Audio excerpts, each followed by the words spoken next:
Hey everyone, this is Miss Abood here, and I am going to walk you through a few of the components that are part of the group research. These are things that are not going to take you a huge amount of time, but you just want to have a clear understanding of what's expected of you and what you need to do in order to be successful. So you'll notice that's listed here in the blue rubric. It's white here, but obviously your rubric is blue.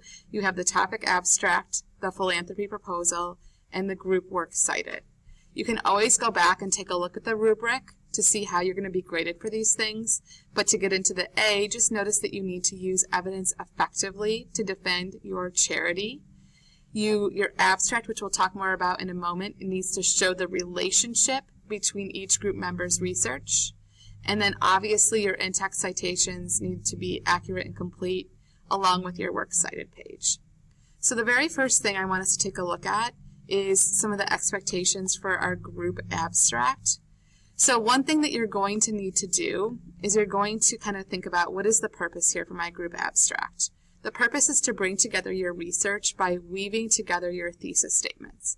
What's great is you guys have already drafted your thesis statements or your claims because you completed those in your outline. So I imagine that this should not take you guys much longer than, about 10 minutes. So you're working to compile your thesis statement in your group abstract document, and then you're going to insert transitions and change wording to make sure one idea flows into the next. So let's take a look at a model together, and hopefully we'll feel a little bit better about it. So here is a group abstract. Our research examines the need for the development of renewable energy in the United States. First, we examine the types of renewable energy sources that could be made available in the United States and evaluate the viability of each solution. Despite complex barriers, including the evolution of technology and the implementation of new policies, we found that renewable energy sources could sufficiently supply a large percentage of electricity generation in the U.S. Ultimately, the benefits of renewable energy, like reduced dependence on foreign oil and reduced greenhouse gas emissions, far outweigh the costs. By investing in alternative energy sources, the United States would ultimately see long-term environmental and financial benefits. So essentially, this group abstract is kind of a compilation of thesis statements from the various group members. There's kind of an overarching sentence at the beginning, and then we're kind of going through different conclusions that were drawn from different students. So first, in this first kind of sentence here, kind of getting into the nitty-gritty, we see someone say, we examine the types of renewable energy sources that could be made available in the United States and evaluate the viability of each solution. There's another nice transition here. Despite complex barriers, including the evolution of technology and the implementation of new policies, we found that renewable energy sources could sufficiently supply a large percentage of electricity generation in the U.S. Another strong transition, ultimately, the benefits of renewable energy, like reduced dependence on foreign oil and reduced greenhouse gas emissions, far outweigh the costs. And then there's kind of this overarching conclusion at the end, by investing in alternative energy sources, the United States would ultimately see long-term environmental and financial benefits. So ultimately, what you guys have to do is put your thesis statements into one document, weave them together, make sure there are strong transition words, and you've got it, right? You're good to go. So that, again, I don't think this will take you guys too long, but this is just to give a nice kind of overview to all of the research that you've compiled. Then the next item on the group research is your philanthropy proposal. So with your philanthropy proposal, you have to kind of think about a few things. Your activism group, some of you have already chosen a charitable organization, or you still need to do it. And you need to make sure that it could potentially be the recipient of any funds raised by your efforts. Remember that one group will win from the sophomore class, and whatever money we raise, it will go toward the charity. So when choosing the charity, you obviously need to do some solid research and be sure that it's credible. You want to find an organization that focuses on the issue that you have chosen to focus on, and we want to make sure that that it will give money to the region or area that your group has chosen to research. Okay, so you just need to obviously make sure it's credible and that it ties into your cause and that it goes to the region or area that you have focused on. So let's look at a model for a philanthropy proposal. This is going to be a little bit longer, a little bit more in depth. We'll read through it and we'll just kind of talk about some things that are working well. So to address the issue, it's just at the top, philanthropy proposal. To address the issue of girls' access to education in the Middle East, the organization that is best fit for our cause is the Malala Fund. The project was co-founded by Malala Yousafzai, a teen activist for women's rights and empowerment, and her father, Ziauddin Yousafzai. Malala personally experienced an attack on her education. In 2012, the Taliban attacked her on her journey to school. They were looking for her specifically because she was an outspoken activist for the education of women and was found out by her online blog for the BBC. She survived the attack, although she was in critical condition, and survived to become a beacon of hope for all girls in Pakistan yearning for education.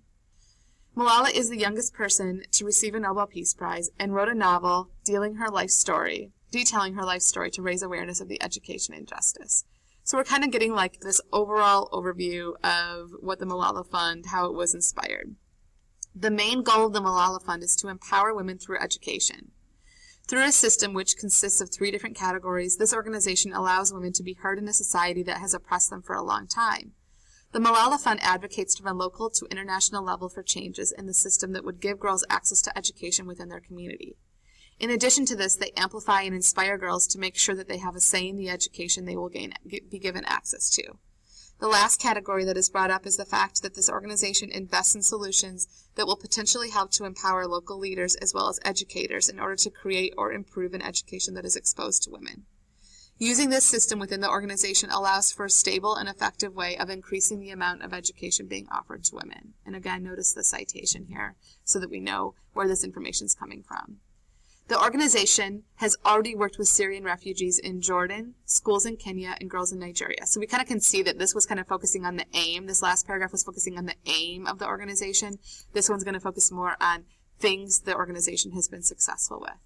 They have also created a program in Pakistan which makes sure that 40 girls between the ages of 5 and 12 who, if not for attending school, would either be working at home or likely to start working. Brainstorming alongside families, the fund offered a comfortable, danger-free space for getting together and adjusting to an academic setting with the help of school supplies and outfits. There has already been an accumulation of $3.5 million to use for various projects in 2014 through 2016. People from 78 countries donated and made change for girls in 6 different countries.